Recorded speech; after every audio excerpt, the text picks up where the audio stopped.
రీసెంట్‌గా కువైట్‌కి సంబంధించినటువంటి police officers ఎక్కడ చూసినా గూడా అకామా ఉన్నప్పటికీ కూడా మన ఇండియాకి సంబంధించినటువంటి వాళ్ళనే కాదు ప్రతి ఒక్కరిని గూడా అరెస్ట్ చేస్తూ పోలీస్ స్టేషన్‌లో వేసి మరీ ఇండియాకి పంపిస్తూ ఉన్నారు అని చెప్పేసి కొంతమంది పోస్టులు పెడుతూ ఉన్నారు. అదే విధంగా వీడియోలైతే చేస్తూ ఉన్నారు గదా! దీనికి గల కారణం ఏంటో ముందుగా తెలుసుకోవాలి మనం.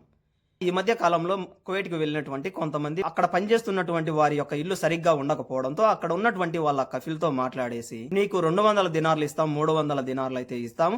మాకు తనాజులు ఇవ్వండి" అని చెప్పేసి బయటికైతే వెళ్ళిపోతున్నారు.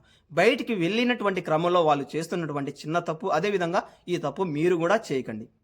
మీరు ఎప్పుడైతే బయటికి వెళతారో మీ దగ్గర ఉన్నటువంటి అకామా వచ్చేసి జస్ట్ ఖాదీం అకామా ఇంట్లో పని చేయడానికి మాత్రమే అది పనికొస్తుంది.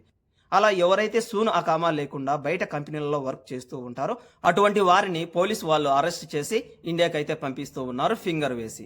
కాబట్టేసి మీలో ఎవరైనా గానీ ఖాదీం అకామా ఉంటే గనక ముందు సూన్ అకామా కిందకైతే మార్చుకోండి. ఇక రెండో